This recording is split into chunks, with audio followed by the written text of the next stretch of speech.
we will discuss about the adverse effects of insulin. Because as I told you that any drug you are taking, there is definitely some adverse effect.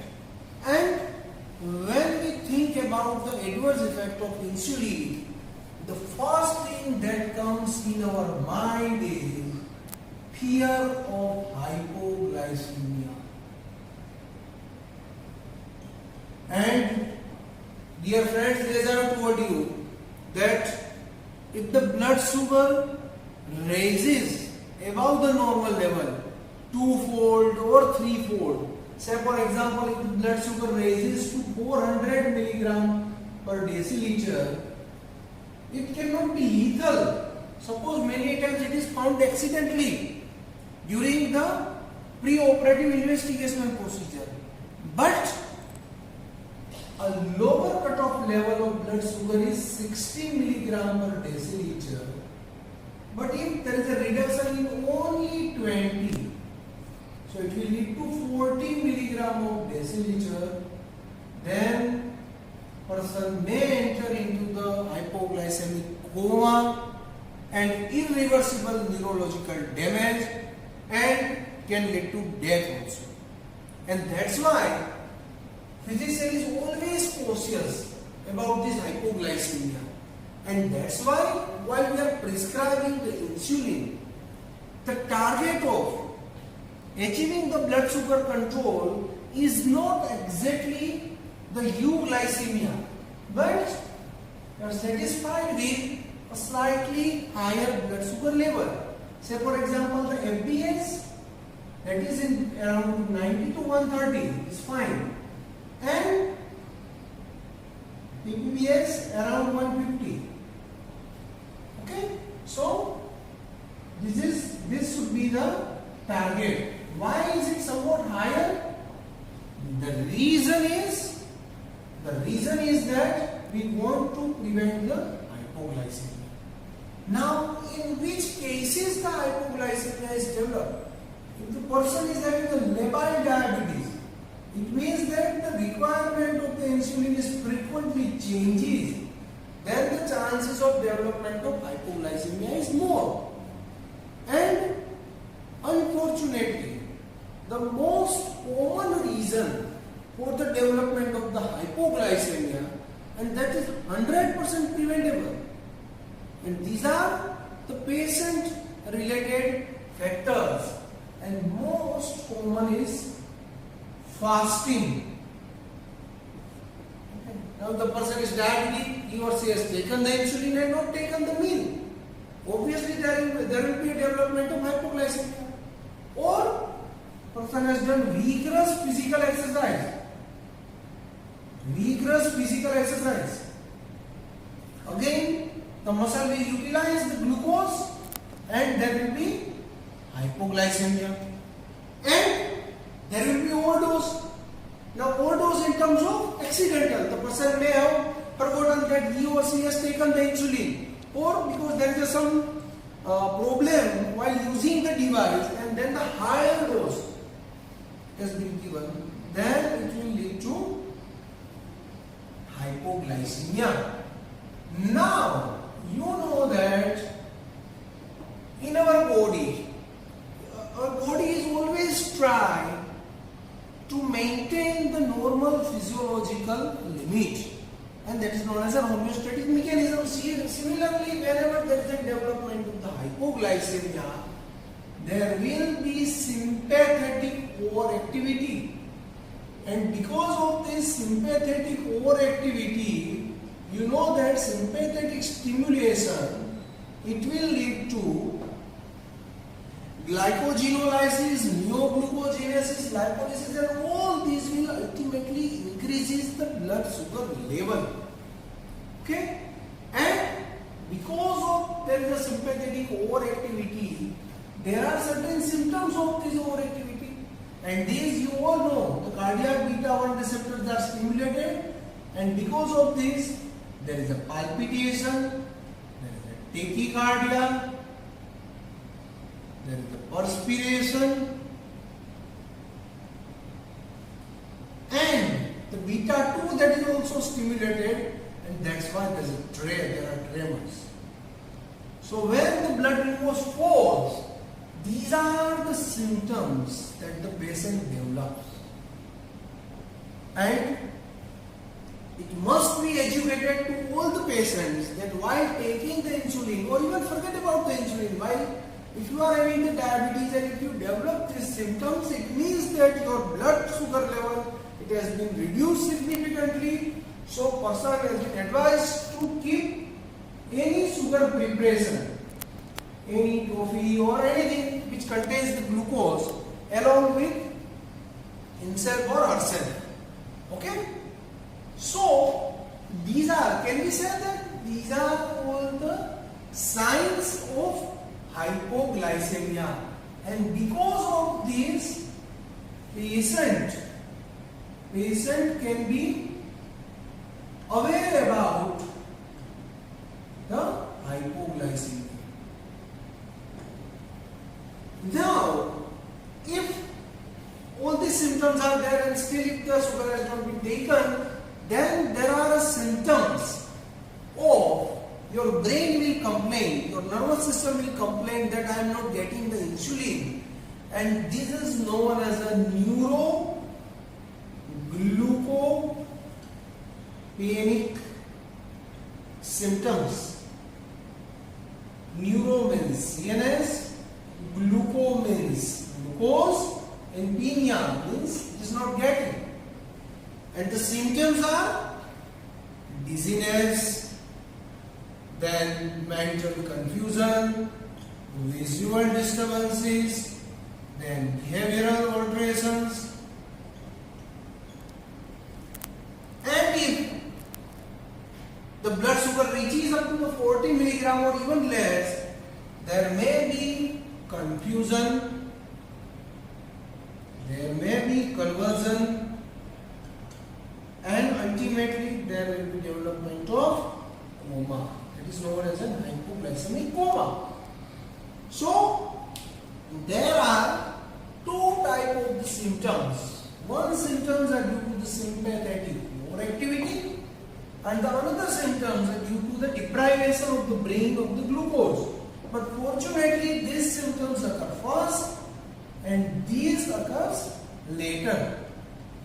But there are certain cases when there is a long, especially whenever there is a long-standing diabetes, many times the symptoms of the sympathetic overactivities are not seen, or they are not that much prominent. Or if the person is having diabetes, and you know that one of the diabetic complications is autonomic neuropathy.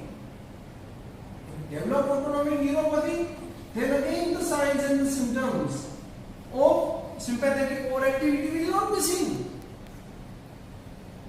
Now, there is another factor which is very common, that if the patient has been given beta blocker for other reason. Okay. Now, if the beta blocker has been given, you know the beta blockers, the beta 1 and beta 2 receptor. Beta 1 is present in the heart and beta 2 in the skeletal muscle. So if you block this receptor, so even if the sympathetic system is activated, but you will not find these symptoms because the beta receptors are blocked. And in all these cases, there is an hypoglycemic unawareness. It is known as an hypoglycemic unawareness. So even if the hypoglycemia is there, but patient is not aware about the hypoglycemia. Okay. Now after discussing all this, what can be the treatment of hypoglycemia? Now the treatment depends on whether a person is conscious or it is not conscious. If the person is conscious, then you oral glucose in any form, 15 to 20 gram, immediately. Okay? Even if there is a consciousness is somewhat altered, put the sugar in the mouth. It will be absorbed. And if there is no response after 10 to 15 minutes, you repeat the same. person is unconscious, then in this case you have to give sugar or the glucose by the parenteral route. 50 ml, 25 to 50% glucose is to be given intravenously. Now if the glucose is not available, one can use the glucagon also. 0.5 to 1 milligram IV. So this is all about the hypoglycemia. So one of the adverse effect of the insulin is hypoglycemia. The another adverse effect is the local reactions. But these local reactions are more common with the unpurified insulin preparations. And nowadays, because of the more purification technologies and with the human insulin, these local reactions are less. But still, these reactions are there. Okay. Now, which are these reactions? Allergic reactions in the form of redness, or angioedema, or bronchitis. Then there is another very important problem with the insulin, that is lipodystrophy.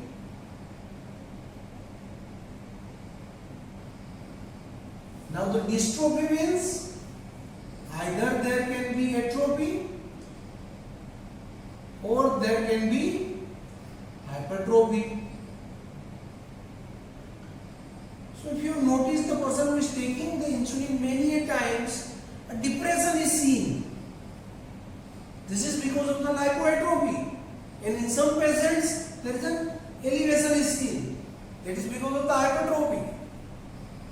And that's why, to prevent these local reactions, patient has been advised to frequently change in the site of administration of insulin. So local allergic reactions in terms of redness, itching, dermatitis, and lipodystrophy, and because of this one has to, and rarely edema can also be seen. Now, as I have told you, frequent change in the site of the administration of the insulin. So what should be the site of the administration? Because you all know that insulin is administered subcutaneously, and patient once or twice the physician or the nurse explains, but otherwise it has to be self-administered. So which are the different sites? The different sites are front of the thigh, which is the most common site, then the lower abdomen around the umbilicus, then has to be administered in the forearm. So these are the different sites of the administration of the insulin preparation. So this is all about the adverse effect. Yes, one adverse effect, actually we cannot see it as adverse effect, but it is a definite problem due to the insulin therapy, and that is insulin resistance. Now don't confuse with the insulin resistance that is seen with the insulin use of the insulin preparation, and insulin resistance which is seen as a natural progression of the course of the diabetes. Okay, but yes, it is a fact that even after the using of human insulin or insulin analogs or highly purified insulin preparations, the use of the insulin can lead to insulin resistance, but that we will see in our next lecture. So in this class we have discussed about the human insulin, different types of the human insulin, advantages of the human insulin, then insulin analogs, what are their characteristics and advantages, and we have seen about the adverse effects of insulin pose. About the therapeutic indications of the insulin. The indications of the insulin, it is very common that you know that there are two types of the diabetes, and in type 1 diabetes there is an absolute deficiency of the insulin and there is no other treatment except the insulin administration for the type 1 diabetes. But what about the type 2 diabetes? The type 2 diabetes, initially the patient has been advised of various lifestyle modifications, diet restrictions, exercises, and if these lifestyle restrictions they are not able to control the blood sugar, then we are administering an anti-diabetic agent. Initially we start with the one oral anti-diabetic agent, then the combination, then even the combination of 3 drugs. But still if the blood sugar is not controlled, then one has to give the insulin. So the indication of the insulin in the type 2 diabetes is first and foremost is the failure of the oral anti-diabetic agents. Failure of oral anti-diabetic agents. Now these failure can be primary, which is very rare, means right from the beginning the patient is not responding to the oral anti-diabetic agent, and secondary. Initially the patient is responding to the anti-diabetic agent, but after some period of the time, now the patient is not responding. So this is the most common indication of insulin in type 2 diabetes.